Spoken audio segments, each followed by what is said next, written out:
Hey guys, Pokemon journey से episode 113 आ चुका है। आज के इस वीडियो में हम इसी एपिसोड के बारे में बात करने वाले। इस एपिसोड में हमें एक डायनामैक्स पोकेमॉन भी देखने के लिए मिलता है, वो भी कोई और नहीं बल्कि एक लेजेंडरी डायनामैक्स पोकेमॉन। और ये जो एपिसोड था वो बेस्ड था मिशन प्रोजेक्ट म्यू पर। और इस एपिसोड में गो का ये फाइनल ट्रायल मिशन था और गो इस मिशन में पास हुआ कि नहीं इस वीडियो में तुम्हें पता चल जाएगा। और भी काफी सारी मजेदार चीजें इस एपिसोड में हमें देखने के लिए मिली, तो इस एपिसोड की एक्सप्लेनेशन तो बनती है। तो हाँ, वीडियो में काफी मजा आने वाला है, तो वीडियो को लाइक कर दो। वीडियो स्टार्ट करने से पहले तुम सभी से एक रिक्वेस्ट है, कुछ ही दिन पहले मैंने ट्विटर अकाउंट भी खोला है, तो जाओ ट्विटर पे और सर्च करो पॉकी एवी और तुम्हें पॉकी एवी 2 का चैनल मिलेगा, जाके उसे फॉलो कर लो। साथ ही तुम्हें इस अकाउंट की लिंक डिस्क्रिप्शन में भी मिल जाएगी, यहाँ पर तुम्हें तुरंत ही अपडेट मिल जाएंगी। और हाँ, मैं यहाँ पर काफी ज्यादा एक्टिव रहता हूँ और मुझे इंस्टाग्राम पे भी फॉलो करना मत भूलना। अब करते हैं वीडियो को स्टार्ट। तो पोकेमॉन जर्नी से एपिसोड 113 की स्टार्टिंग में हमें देखने के लिए मिलता है क्यूलॉन को, जो कि एक प्रोजेक्ट म्यू का मेंबर है और वो एक लेजेंडरी पोकेमॉन को कैच कर रहा होता है जो कि था रेजिस्ट्रील। इसके बाद गो को दिखाया जाता है जिसके पास प्रोजेक्ट म्यू का एक मिशन आता है,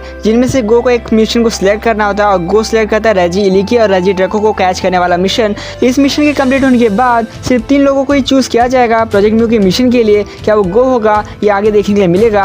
अब इसके बाद हमें देखने के लिए मिलता है गैरी का रैंक, यानी कि गैरी फर्स्ट रैंक पे था जिसके पास 12 पॉइंट्स थे और वहीं गो के पास टोटल 7 पॉइंट्स थे। अब यहाँ ऐश रेजी इलिकी और रेजी ड्रैको के बारे में पूछता है क्योंकि ऐश ने सिर्फ रेजी स्टील, रेजी आइस और रेजी रॉक को देखा था। यहाँ पे प्रोफेसर सिस बताते हैं ये पोकेमॉन्स लेजेंडरी टाइटन्स के पार्ट्स हैं। और फिर गो और ऐश को पता चलता है रेजी इलिकी एक इलेक्ट्रिक टाइप का पोकेमॉन है और रेजी ड्रैको एक ड्रैगन टाइप का पोकेमॉन है। और इसके बाद गो ऐश को बोलता है इस मिशन में वो अकेला ही जाना चाहता है और ऐश बोलता है कोई बात नहीं, वो स्पेशल ट्रेनिंग करेगा अपने पोकेमॉन्स के साथ मास्टर टूर्नामेंट के लिए। अब गो निकल जाता है गैलर रीजन जहाँ पर उसे वो मिशन कंप्लीट करना था। अब गो उस जगह पर पहुंचता है जहाँ पर वो देखता है कि गैरी वहाँ पर पहले से ही है। ये जो टेम्पल था वो काफी ज्यादा मिस्टीरियस था। वेल इसके बाद गो उस डोर को खोलने की कोशिश करता है लेकिन वो खुलता नहीं है। गैरी बोलता है उस पर कुछ लिखा हुआ है और फिर वहाँ क्यूलॉन आ जाता है और वो बताता है इस दरवाजे को खोलने के लिए रेजी स्टील, रेजी रॉक और रेजी आइस की जरूरत पड़ती है। अब इसके बाद क्यूलॉन उन तीनों लेजेंडरी पोकेमॉन को बाहर निकालता है और उन तीनों पोकेमॉन की मदद से वो दरवाजा खुल जाता है।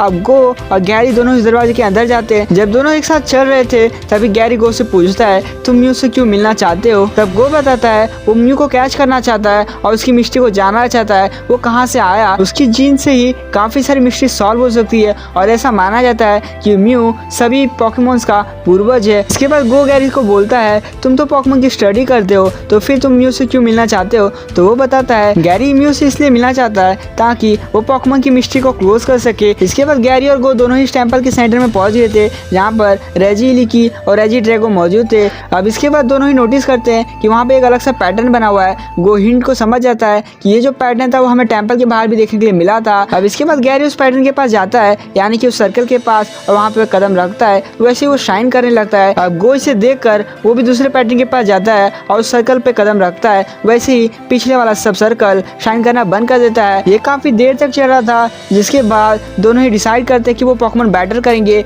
जो जीतेगा वो पहले सर्कल पे कदम रखेगा और उस पोकेमॉन को कैच करेगा। लेकिन तभी गैरी बोलता है मेरे पास एक और तरीका है, क्यों ना हम दोनों साथ में एक साथ कदम रखे। और ये जो तरीका है, ये जो प्लान था गैरी का, वो काम कर रहा था। दोनों ही रेजी इलिकी और रेजी ड्रैको को जगाने वाले थे, लेकिन तभी वहाँ 2 ट्रेनर्स आ जाते और उन्हें रोक देते। ये वही ट्रेनर्स थे जिनका सामना प्रोजेक्ट म्यू के पिछले मिशन में गो के साथ हुआ था।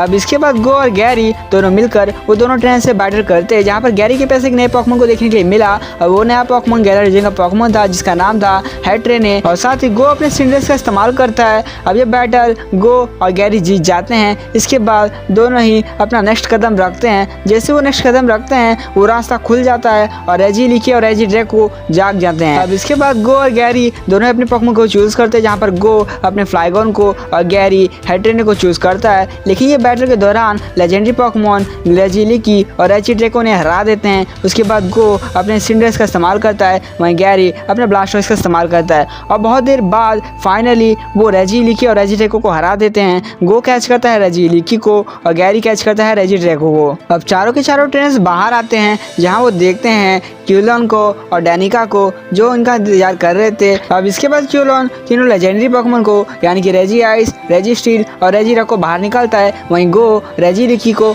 और गैरी रेजी ड्रैको को बाहर निकालता है। अब इसके बाद वो पांचों लेजेंडरी पोकेमॉन्स अपनी पावर की मदद से जगाते हैं एक विशाल पोकेमॉन को, और वो पोकेमॉन कोई और नहीं लेजेंडरी पोकेमॉन रेजिजियस था। वैसे तो ये नॉर्मल रेजिजियस नहीं था बल्कि ये एक डायनामिक रेजिजियस था। कुछ ही देर बाद रेजिजियस वहाँ से गायब हो जाता जाता है। अब इसके बाद वो चारों ट्रेनर्स को कॉल आता है, जहाँ पर उन्हें पता चलता है कि वो 3 ट्रेनर कौन है जो कि प्रोजेक्ट म्यूगी मिशन का मेंबर बनने वाले हैं। फर्स्ट ट्रेनर जो कि था गैरी ओक, सेकंड ट्रेनर जो कि है गो का दोस्त यानी कि टोक्यो, और थर्ड ट्रेनर जो कि है गो। अब गो इस खुशखबरी को ऐश को बताता है, उसे कॉल लगाता है, जहाँ पे हमें ऐश को देखने के लिए मिलता है वो काफ़ी स्ट्रॉन्गेस्ट ट्रेनिंग कर रहा था। पीछे ध्यान से देखो, ऐश के पोकेमॉन काफ़ी ज़्यादा थक चुके हैं। उसके बाद गो काफ़ी ज़्यादा खुश होता है। इसके बाद गो और गैरी बातें करते हैं, जहाँ पर गैरी गो को बेस्ट ऑफ लक बोलता है और गो और गैरी दोनों काफ़ी ज़्यादा खुश थे। और इसके बाद ये एपिसोड एंड हो जाता है। ये एपिसोड काफ़ी मज़ेदार था और हाँ, तुम्हें भी मज़ा आया होगा तो वीडियो को लाइक कर देना, चैनल को सब्सक्राइब कर देना। तो आज के लिए बस इतना ही, मिलते हैं और कमाल की वीडियो में।